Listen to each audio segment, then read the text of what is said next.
Hi guys, my name is Noni Madikela. Welcome to the Noni M podcast. Today, I saw a video a few days ago. I just listened and I was traumatized. I don't want to lie. But before we get into that, guys, please make sure that you do not want to forget to like, to share, to comment, and most importantly, please make sure you are subscribed on the channel. Thank you so much. I appreciate your support. Now, let's talk about this video. I saw a warrant officer, Nkomonde. His name on TikTok is Nkomonde. Nkomonde was talking about, he says in that video, I'm going to put that video here. He says that he is tired of listening to podcasts that somehow promoting jail life, prison life, as if it's something to be proud of, or as if it's a place that someone goes for holidays and come back a hero. He wishes, that was my understanding of him, he wishes that people can be honest, like really brutally honest, in order for the crime to go down and in order for the young men, young boys to understand that that way of life is not Ayoba. That's what he was saying, and that was my understanding. I don't want to lie, the things that he said, he wanted to emphasize on the bad things that are happening in response to the people that are ex-offenders or convicts that are talking about prison life or anything that has to do with staying in prison as if there is something glorious about it or glamorous about it. Do you understand? So now I see that he is trending. He is on Facebook. He is everywhere. He's trending. Some people are feeling like what he says there, he was divulging prison secrets and stuff like that. Was that his intention? In my view, no. That was not his intention. His intention was very clear. The man was educating.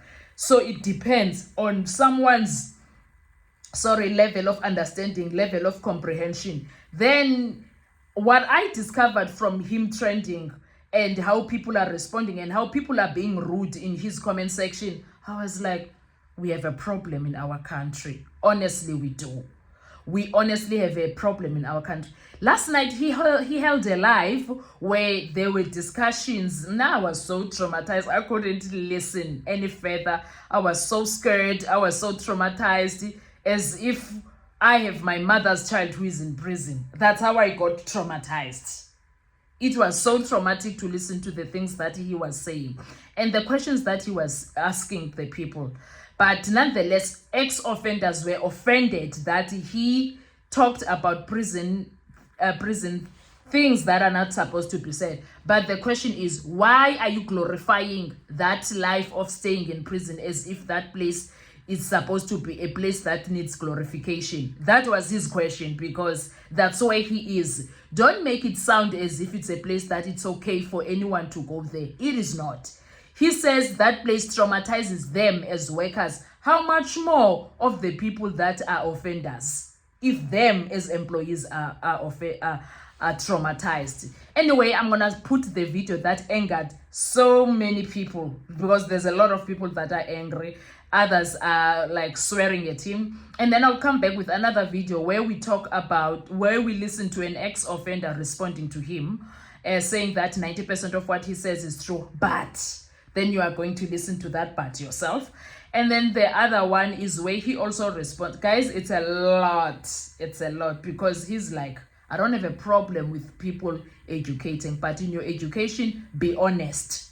Don't make it look like it's the holy place to go to. It is not. There's nothing holy there's nothing holy in prison. That was my understanding. What are your thoughts? Do you think this man deserves to be respected for being honest, like coming out and as a black man, because people are feeling like, it's especially men, they're feeling offended? Let's talk. Thank you so much. Enjoy your day. Bye-bye. Yabona sengithula isikhathi eside ngiloke ngingafuni ukugonyuluka ngalento. Sengibuka inqwaba yama podcast o Agenda Network, ile enye engiyithandayo futhi nayo ka Scheme GP. Of which ama platforms a Grand O2 la akhona namanye ne, but lawo yiwa a major phezulu about ama offenders, ama ex-offender angasekho ejele, akhuluma izitori zawo zasejele. Into efike ngiphathe kabuhlungu la, majority lama ex-offenders are romanticizer ijele enza ijele kwi-public or kwi-society libukeke ngazathi i-holiday inn, ya understand.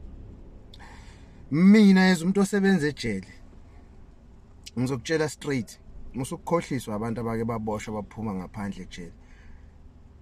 Bonke labantu balimele engqondweni, balimele enhlizweni, balimele ngayo yonke indlela ongayicabanga, even physically. Abanye bangena ejele bengaguli ndawo, namhlanje banama chronic disease njengoba beyama ex offenders. Abakuvezi lokho. Ayibona le nto le. Bafowethu, yabona ngizowenza nje example ngento eyodwa engeke ngayibona ngamehlo enzeka phambi kwami. Like siyenzeke ihlandla eziningi but nje ngizochaza kule instance eyodwa. Mina ukuba aware kwami nge-anal cancer, ngibe aware nge-anal cancer sengisebenza e-correctional services. And now uma usebenzisa ingqondo, most likely yini into engakhoza ukuthi umuntu abe ne-anal cancer. Ayibona leyo nto. Lapha engqeni abafowethu baphenduka abafazi. Ya understand, endakalalo umuntu oyedwa. Enye into kumele uyazi. Ingakho bengeke bavuma ukuthi bake balalwe, bayalazi iqiniso. Akalalwanga umuntu oyedwa. Yayizwa leyo nto le.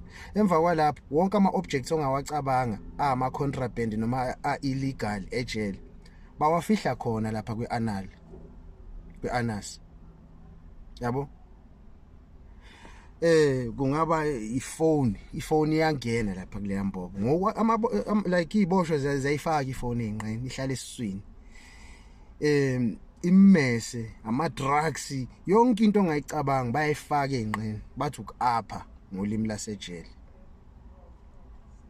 So wonke labantu laba basafike kulama platformeni abanixoxela ngejele, kungani bengakuvezi ukuthi guys, majority yenu ngaphakathi ejele, I would say 90 to 95% wama offenders bayagula and banama illnesses are serious.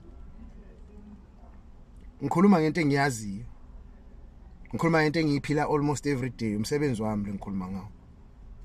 Bahanjiswa yimina noza kwethu kuma clinic nasebhedlela. Ya understand, ayikho into ekuzothiwa mayenziwa odokotela ekuthiwa siqhele, yonke into yenziwa sikhona sibuka. Ayikho offender engangifihlela ukuthi iphethwe yini health wise because idinga mina ukuthi iyosizakala.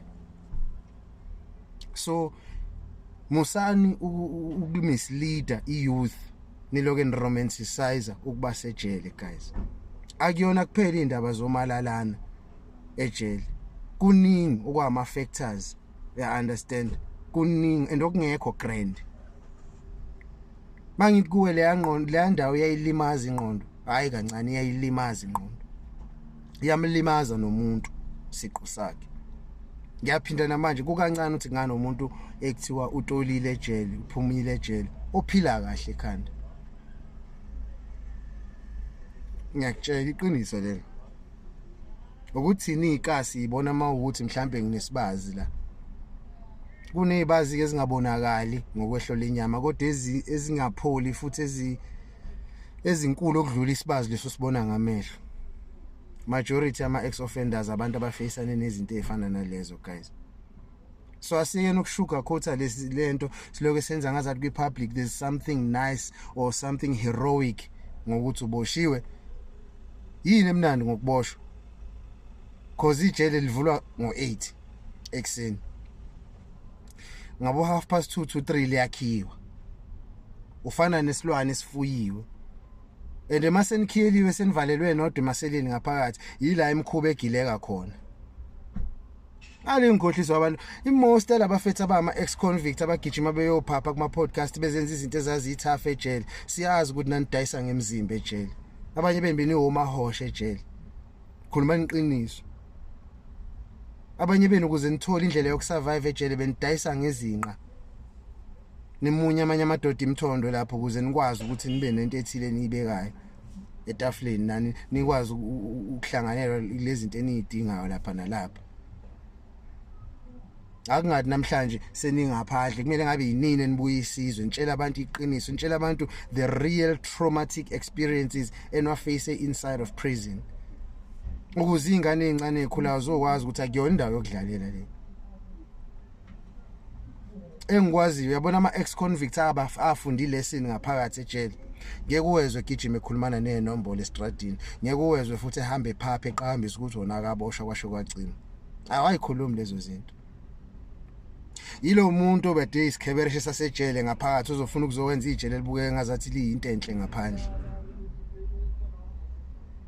kuno lapha ngaphakathi ningazodlala guys mawukuthi wena uyazazi ukuthi uyinkabi awunasibhamu ozobe usiphethe lapha ngaphakathi ngisho ukuthi uyazazi ukuthi ulwa kunqamuka izandla namanga bazokubhebha ngibeka kanje straight angifuni nokuyiso ukuyimbathisa bazokudla endudliwa abantu abagulayo ngaphandle kwecondom nawe mhla usulijwayele ijele uyobufuna ukuinflicta kwabanye leyo nto into ehamba kanje le yanto angeke iziphele banamanga mabelo bentshetsha abalalwe lapha ejele amanga majority yabo mfethu sihlala sibabuya mfethu uzoshawa amahloni uthi hayibo kahle lona uthini kahle kahle siyanazi phela gents akushintshanga fakole siyanazi yakani ukumisleader isizwe tshelani isizwe kuyiqiniso there's nothing heroic or there's nothing ongayiglorify ngeprison nyama lapho